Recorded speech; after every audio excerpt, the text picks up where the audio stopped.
Guys, my sissy squat has arrived. Here it is down here. So this is the before, all the bits here, and now hopefully in the next clip fully assembled. And voila, there it is. There she is. It's the probably easiest thing I've ever had to put together.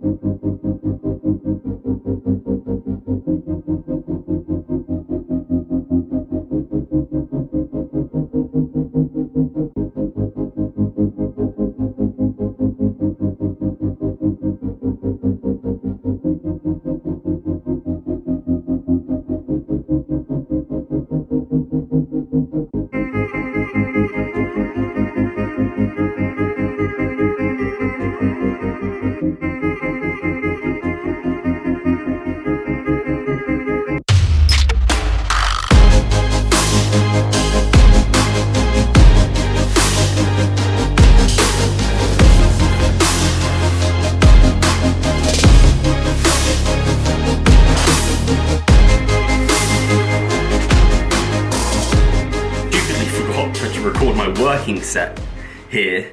I recorded my working set on my phone, so you won't have seen my working set. I only got 12 reps to a 3 to 4 RR, and that was, maybe it may have even been, I don't think it was a 2 RR. I mean, kind of working into this movement, but it was definitely hard. That last rep, I was like, whoa, okay, I don't think I got many reps left here. It's great, it's freaking great. Once I did that working set, I'm like, I get how to use this now. And yeah, I mean, loading this, I'm at 12 reps body weight, so I don't think I'm going to need to load this for a while. I had in my head I was going to hit 15 to 20 reps, and doing it slow, controlled, bringing my arse all the way back to like the pad below. Oh, it's just fucking great, to be honest. It was really, really good. My quads are blown up, like ridiculously blown up. I only had this in once a week, and I'm only doing one set in my first mesocycle. Sorry, my first week of the mesocycle. I don't know if I want to program this twice in this mesocycle, because the stimulus fatigue ratio is ridiculous. Stimulus is very high. The fatigue, no axial loading, isolation for the quads, felt superb. Better than a leg extension, to be honest, actually, for my first try. So, man, I'm going to need to take this with me to the gym or something when they're back open. I wanted to take you through a working set. You also find that my form is slightly refined here, controlling it a little bit more, finding out the true kind of full range of motion for my quads and for this movement. And yeah, man, guys, this is killer quad movement.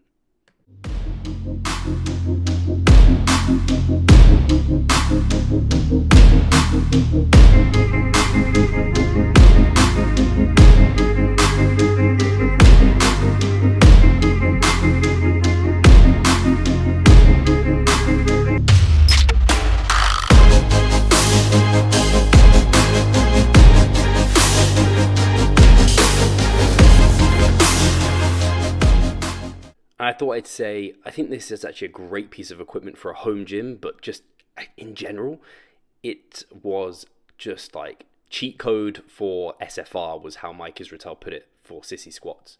Very lightweight, it can be packed away quite easily. If I took out kind of the rear support, it could be put under the bed. So yeah, if you're thinking about should I, shan't I think you should.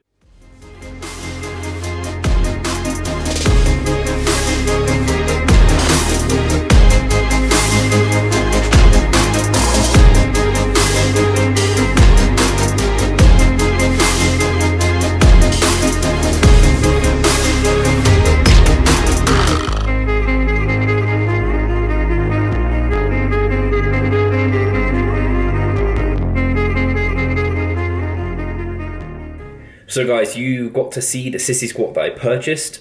To be clear, I might put a link in the comments or something. Those are the member site, you would have found it. I also posted on my Instagram. It was just the highest rated one on Amazon. That is very often how I go. It was on Prime, it came in a few days. Apparently it's double the price it was at the start. It's £115, but I think as a home piece of equipment, it's a fantastic investment. Doesn't take up much space, pretty lightweight. And when you're trying to find movements that can really hit a muscle but not create lots of fatigue, that's difficult for the quads at home. You've got lunges, you've got squats, axial loaded.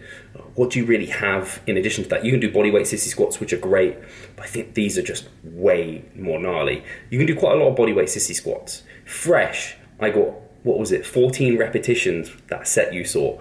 That was fresh. Just insane the amount of disruption and stimulus you get for the limited fatigue. So really, really happy with that purchase. Going to be a bit of a game changer, I think, for my quads. I'm interested to see if any research gets done. I recently asked Brad Schoenfeld on the podcast, what do you think of sissy squat machine? He wasn't really sure what that was. So he said he's currently doing some research on sissy squats, whether or not they kind of hit the rec fem like a leg extension would. I have a feeling they do, but I think they're better. Personally, at least from what I've experienced so far, or different, maybe not better, different.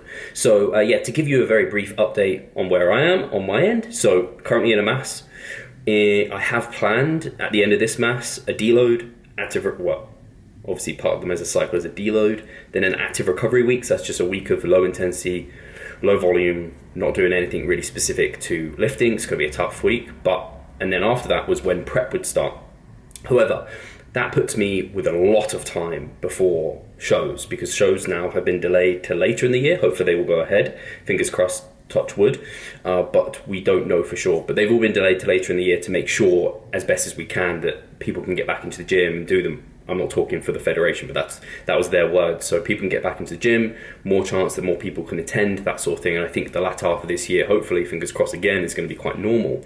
So I have to just figure out what I want to do. Do I want to try and extend my mass phase a bit longer? Do I want to just give myself more cutting time and then have less of a rush?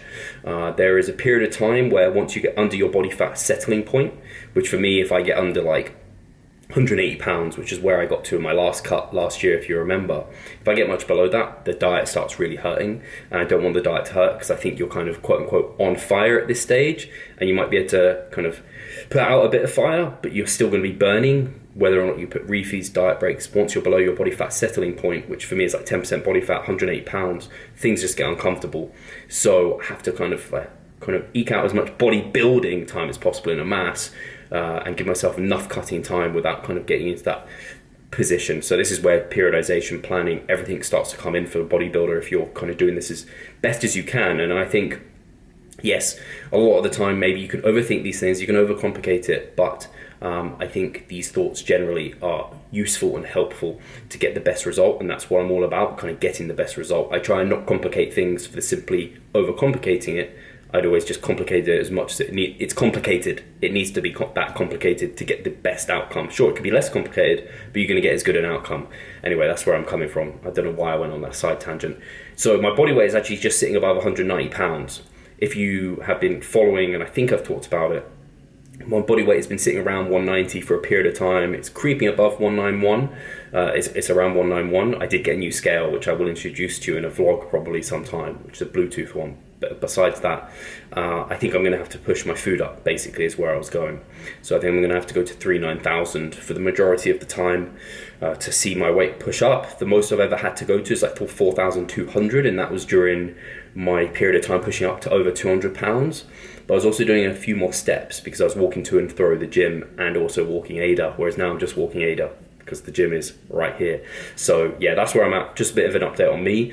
I won't blab for too long like this because I realise this is just a bit of a monologue and maybe a bit boring. So you just got me sissy squatting this week. I'll get some interesting footage. I'm enjoying being back into training, no deload this week. And you can see my hair has already grown back really quickly, especially this stuff.